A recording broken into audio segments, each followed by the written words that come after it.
They laughed at her, mocked her, called her just a simple woman.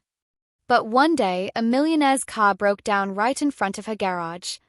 And what Emily did next, well, let's just say the world would never see her the same way again. Emily lived in a small rural town, the kind of place where everybody knew everybody and gossip traveled faster than the wind. Her house was modest, her garage even smaller. Rusty tools, old posters of cars her father once admired, and a single bulb that buzzed faintly above her workbench. To most people, it didn't look like much. But to Emily, this garage was everything. It was her father's legacy. Her father had been the best mechanic in town, patient, hard-working, respected. He never saw fixing an engine as dirty labor. To him, it was an art. And from the time Emily could walk, she had been right there beside him, her tiny hands reaching for wrenches twice her size. But when he passed away, everything changed. Customers started doubting her. Some never came back. Others stayed, but only to question her every move. One man had even said, half joking, half serious, "Don't take it the wrong way, Emily, but I don't trust a woman with my car. It's not personal, just, you know. Just, you know." Those words haunted her. Still, she refused to give up.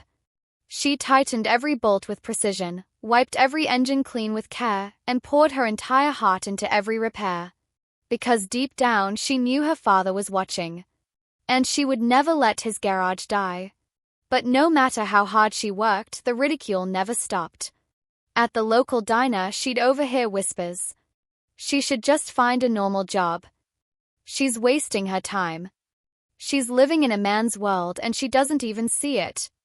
Each word stung like a blade. Each laugh chipped away at her pride. And yet, every night when she locked up the garage, she'd look up at the photo of her father that hung on the wall. His smile seemed to say, "Don't let them break you, Emily. Engines don't care if you're a man or woman. They just care if you listen." And she listened. It was on one of those scorching summer afternoons when the moment she'd never forget arrived. The town was unusually noisy that day. People were gathering on the sidewalks, pointing, whispering, pulling out their phones. A low hum grew louder and louder until, like something out of a movie, a convoy of black luxury cars rolled through Main Street. Emily froze mid-step, rag in hand, her heart thumping.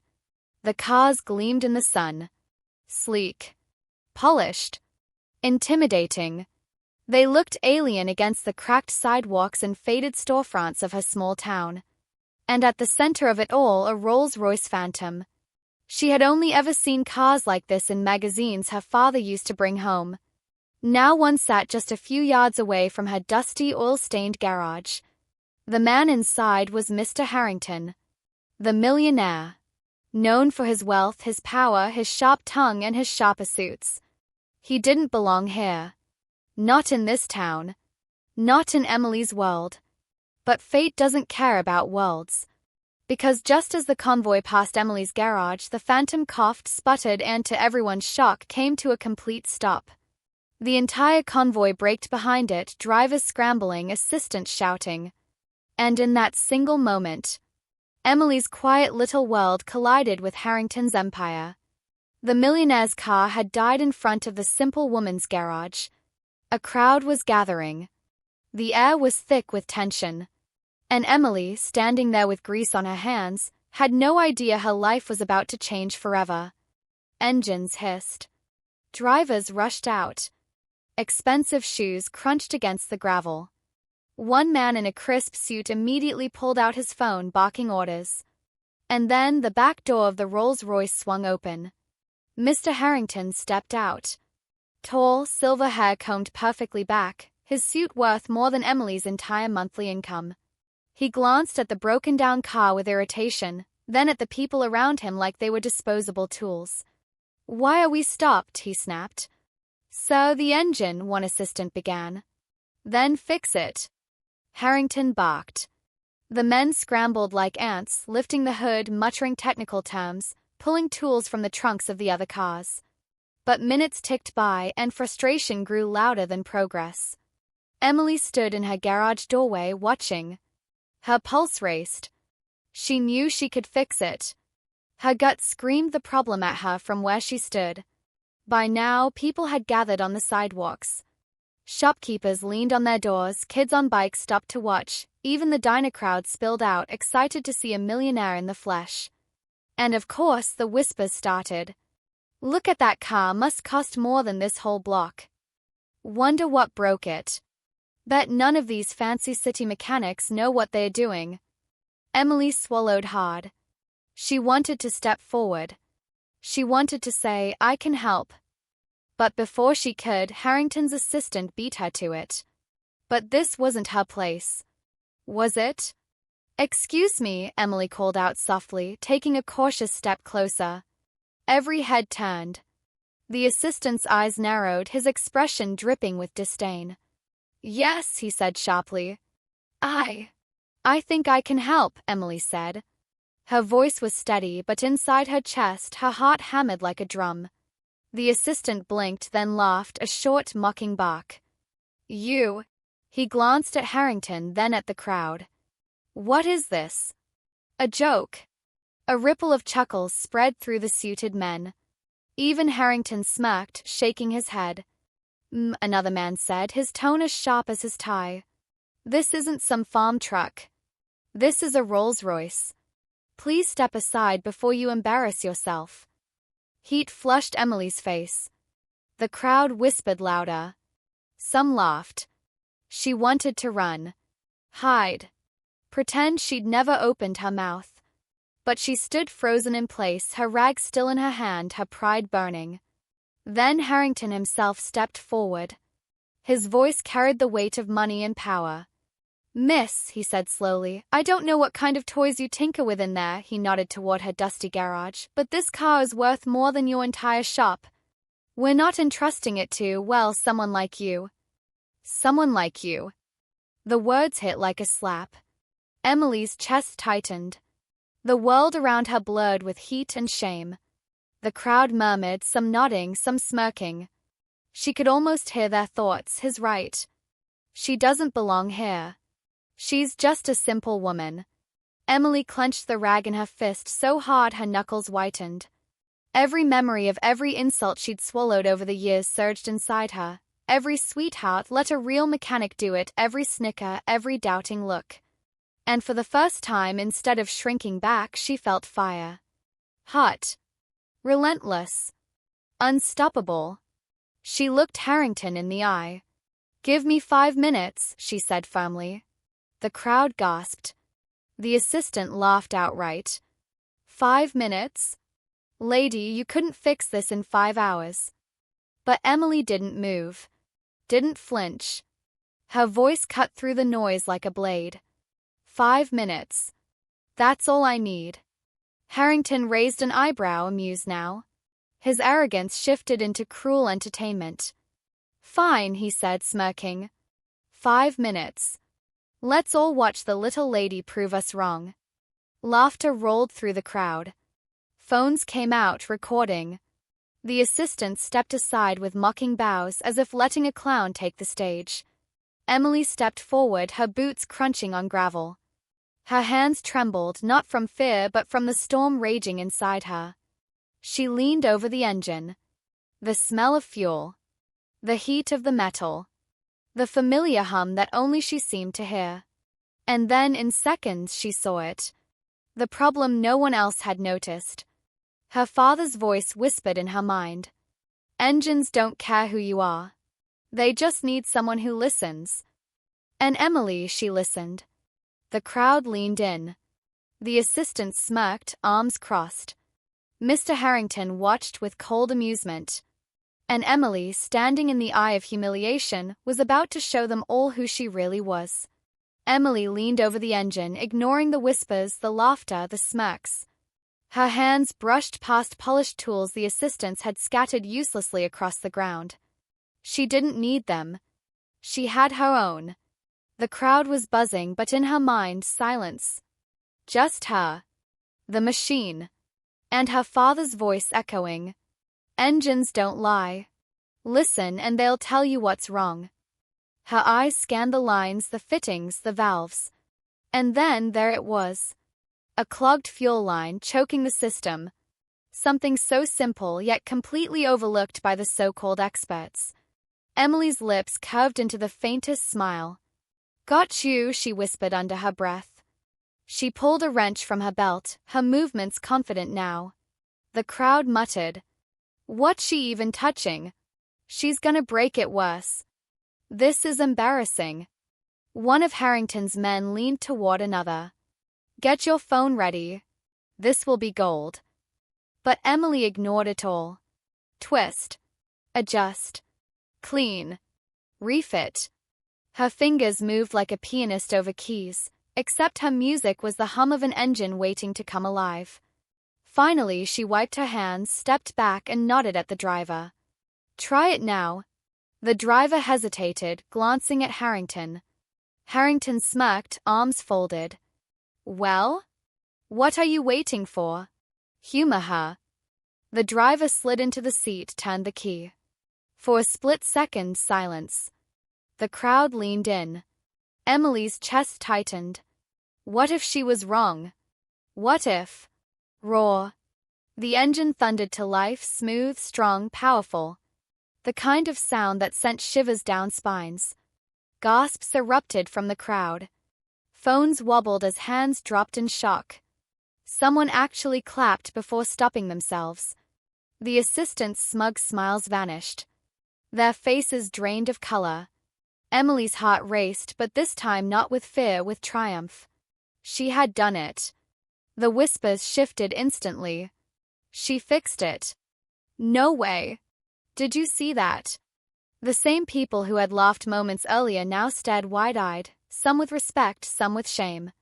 One man muttered, almost defensively, "Probably just luck." But his voice sounded hollow even to himself. And then silence again. All eyes turned to Mr. Harrington. His jaw was tight, his smirk gone. He stared at Emily as if he'd just seen something impossible. For the first time that day, he had no words. Finally, he cleared his throat. "How much do I owe you?" The crowd froze, hanging on her response. Emily wiped her hands on her rag, meeting his gaze without flinching. "Nothing," she said firmly. "I didn't do it for you." Gasps rippled through the bystanders. Some even smiled, as if savoring the sting in her words. Emily turned and walked back toward her garage, leaving behind the echo of an engine running perfectly, and a millionaire standing in complete silence. The car was fixed. The humiliation reversed. But Emily had no idea the real shock wasn't behind her. It was yet to arrive. And when it did, it wouldn't come on 4 wheels but from the sky. The next morning, Emily was back at her garage. The same peeling paint. The same broken sign. The same loneliness. But something inside her had shifted. She had faced the world's laughter and won. Still, she wasn't celebrating. Because she knew people like Harrington. They didn't thank you. They didn't change. And they never respected people like her. So she expected nothing. Absolutely nothing. But then it happened. A deep, thunderous vibration shook the air. The kind of sound that doesn't belong in small, forgotten towns. Emily rushed outside, hands shielding her eyes. And there, descending from the sky, was a gleaming black helicopter. Sleek. Expensive. With the Harrington family crest glinting on its side. Her neighbors poured out of their homes, pointing, whispering. Kids cheered. Phones came out, recording every second. The helicopter touched down right in front of Emily's little garage. Dust swirled. Everyone's jaws dropped. And when the door opened, out stepped Mr. Harrington himself. Tailored suit. Sunglasses. Authority in every step. The same man who had mocked her.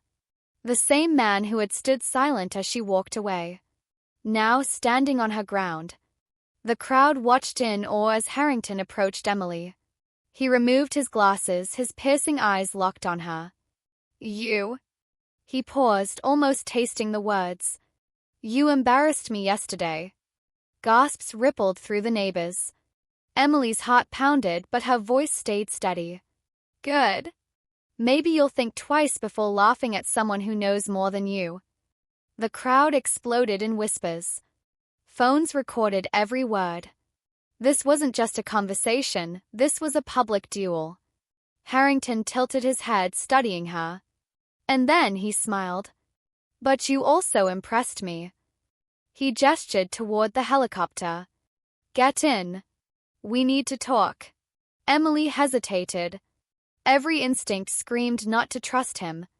But then again, opportunity never came dressed in comfort. She climbed in. The world watched as the helicopter lifted off, carrying the nobody mechanic and the millionaire into the clouds. The noise faded once the doors sealed shut. Harrington leaned back, eyes never leaving Emily. You've got something my men don't, he said. Skill, guts, and the kind of confidence you can't buy. Emily crossed her arms. Flattery won't erase yesterday. I'm not here to erase it, Harrington replied. I'm here to make it up to you. I want you on my team. Not as a worker. As a partner. Emily blinked. Partner? He continued. I run one of the largest luxury car empires in the country. I need someone who understands machines better than anyone I've ever met. And that someone is you. Emily laughed bitterly. Yesterday I was just a joke to you. A cleaner in grease-stained clothes. And now suddenly I'm a partner. Harrington leaned closer. Yesterday I underestimated you. Today I know better. The question is, do you? The helicopter descended onto a private airfield. And there waiting was a brand new garage. Not just any garage, but a gleaming high-tech facility with her name already painted across the front. Her knees almost buckled. She turned to Harrington, speechless. He smiled. I don't give apologies. I give opportunities. This is yours if you'll take it. The next week, Emily stood at the grand opening of her new facility. Cameras flashed. Reporters swarmed. Customers lined up.